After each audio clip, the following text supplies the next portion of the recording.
We are studying Krishnamurti's meditations. Let us continue with that. Meditation is not a means to an end. There is no end, no arrival. It is a movement in time and out of time. Every system, method binds thought to time, but choiceless awareness of every thought and feeling, understanding of their motives, their mechanism, allowing them to blossom is the beginning of meditation. When thought and feeling flourish and die, meditation is the movement beyond time. In this movement, there is ecstasy. In complete emptiness, there is love. And with love, there is destruction and creation. Meditation is that light in the mind which lights the way for action. And without that light, there is no love. Meditation is never prayer. Prayer, supplication is born of self-pity. You pray when you are in difficulty, when there is sorrow. But when there is happiness, joy, there is no supplication. This self-pity, so deeply embedded in man, is the root of separation. That which is separate or thinks itself separate, ever seeking identification with something that is not separate, brings only more division and pain. Out of this confusion, one cries for heaven or to one's husband or to some deity of the mind. This cry may find an answer, but that answer is the echo of self-pity in its separation. The repetition of words, of prayers, is self-hypnotic, self-enclosing and destructive. The isolation of thought is always within the field of the known, and the answer to prayer is the response of the known. Meditation is far from this. In this field, thought cannot enter. There is no separation, and so no identity. Meditation is in the open. Secrecy has no place in it. Everything is exposed, clear. Then the beauty of love is. On this morning, the quality of meditation was nothingness, the total emptiness of time and space. It is a fact and not an idea or the paradox of opposing speculations. One finds this strange emptiness when the root of all problems withers away. This root is thought.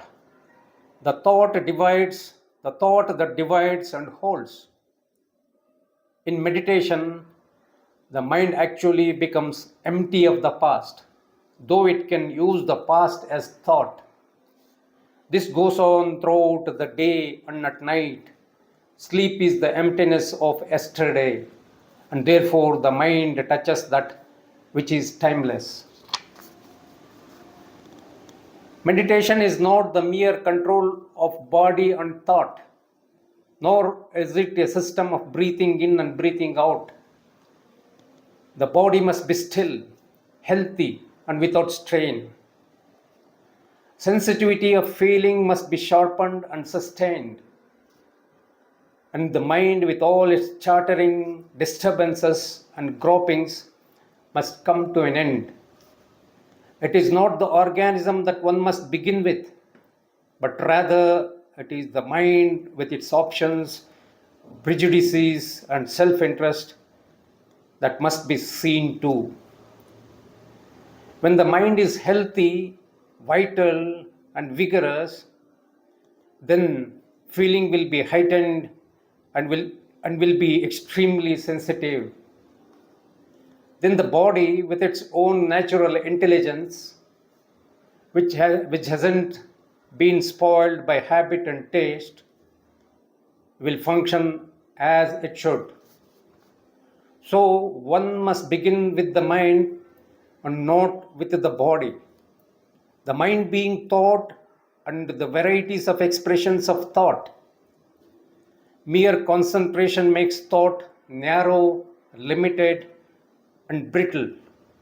But concentration comes as a natural thing when there is an awareness of the ways of thought. This awareness does not come from the thinker who chooses and discards, who holds on to and rejects. This awareness is without choice and is both the outer and the inner. It is an interflow between the two. So the division between the outer and the inner comes to an end. Thought destroys feeling, feeling being love. Thought can offer only pleasure, and in the pursuit of pleasure, love is pushed aside. The pleasure of eating, of drinking, has its continuity in thought, and merely to control or suppress this pleasure, which thought has brought about, has no meaning. It creates only various forms of conflicts and compulsion. Thought, which is matter, cannot seek that which is beyond time. For thought is memory, and the experience in that memory is as dead as the leaf of last atom. In awareness of all this comes attention, which is not the product of inattention. It is inattention which has dictated the pleasurable habits of the body and diluted the intensity of feeling. Inattention cannot be made into attention. The awareness of inattention is attention. The seeing of this whole complex process is meditation, from which alone comes order in this confusion.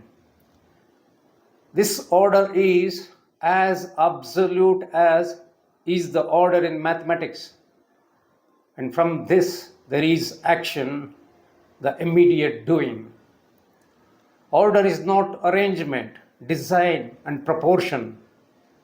These come much later. Order comes out of a mind that is not cluttered up by the things of thought. When thought is silent, there is emptiness, which is order.